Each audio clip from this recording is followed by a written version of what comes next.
Renovation of the High Court in Durban is one of the projects that's been delayed by criminals. Well, they tried to hijack the site and threatened the contractors. However, Public Works and Infrastructure Minister Lethiwe Mdluli is assuring the public that action is being taken against the construction mafias. eNCA's Lethiwe Mdluli is following that story in Durban, but she joins me live now to, of course, give us this update. And good morning to you, Lethiwe. I mean, when we last spoke, you and I, Lethiwe Mdluli, as the Minister of Public Works, was, of course, in KwaZulu-Natal, expected to address this very issue around the construction mafia, but I understand it's still a point of importance for the Minister to continue addressing. Well, good morning, Dumelo.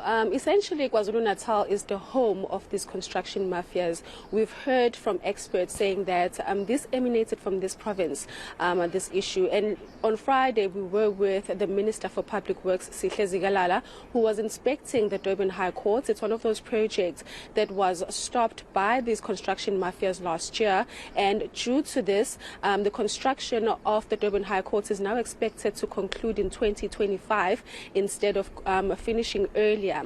And when we were speaking to the Minister for Public Works about some of the interventions that government is doing, he did say that they are working together with the South African Police Service to try and have a team that is going to be focusing on these mafias. And also he has said that he's quite happy with the number of people that have been arrested so far in terms of these construction mafias. He did share the numbers, saying that over 700 people nationally have been arrested, and there are investigations that are currently ongoing looking into the people and also the people that are behind the people that threaten some of these projects around the country. But in KwaZulu-Natal, essentially, we do know that there's a lot of projects that have been stopped, and last week we did speak about the N2 in the South Coast that was stopped a few months ago.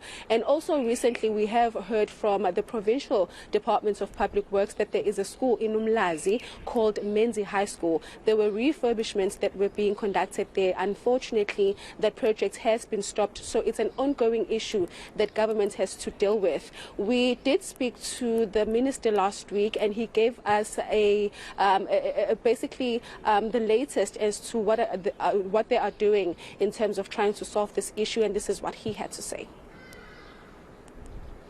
There are people who have been arrested, and some of them are going through. More than 200 individuals have been arrested throughout the country for disrupting construction sites. And we will continue to work with the police, including ensuring that these cases are prosecuted with speed, because that will send a clear message to all of those who are involved in this construction disruption that is happening.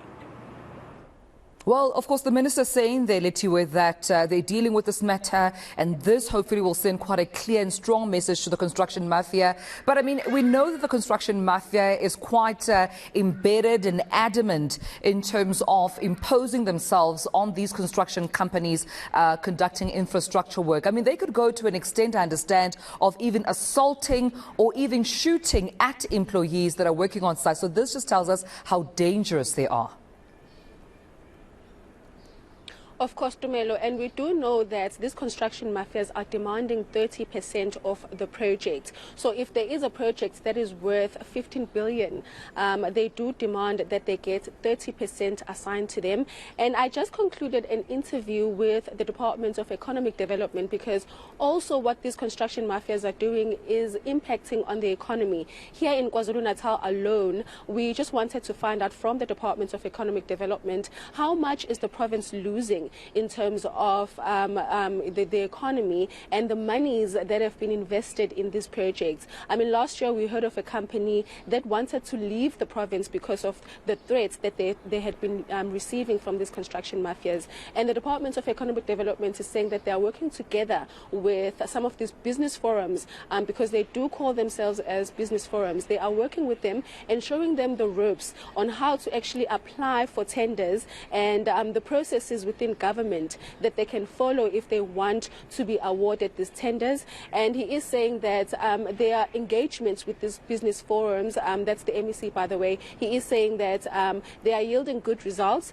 He didn't want to share the amount of money that the province is losing, but when we spoke to the minister last week, he did share that just before COVID-19 hit, there were about 168 projects that had been stopped, and nationally, the country was losing close to 70 billion rand. So that just paints a picture for you of how much this is impacting on our economy and how the government needs to actually deal with it. We're going to be speaking to the police here in KwaZulu-Natal just to basically get the latest from them as to what is this team that has been put together doing, some of the investigations that they are currently looking at, and also how many people have been arrested so far just in KwaZulu-Natal alone. And of course we'll be getting the latest from the Department of Public Works as well, just finding out their interventions here in the province. What are they doing? Because this is also impacting not only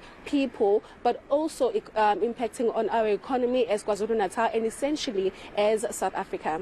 Yeah, definitely we're seeing the entire value changes in terms of infrastructure being affected, government seemingly not being able to conclude on projects because the companies that they award these tenders for are in return, of course, just imposed upon by these construction mafias. And at the heart of this is the residents, Lethiwe, that are not then receiving this delivery on infrastructure in turn. So we can see the entire value chain there being affected. But thank you so much, colleague. We'll be sure to catch up with you once again as you, of course, delve into the heart of the story, speaking to members of the SAPS, speaking to Public Works as well as to how this multi-stakeholder relationship, just in terms of coming up with interventions, is going to produce those desired outcomes in, of course, addressing the issues around the construction mafia. Lethiwe Mdluli out for us in KwaZulu-Natal.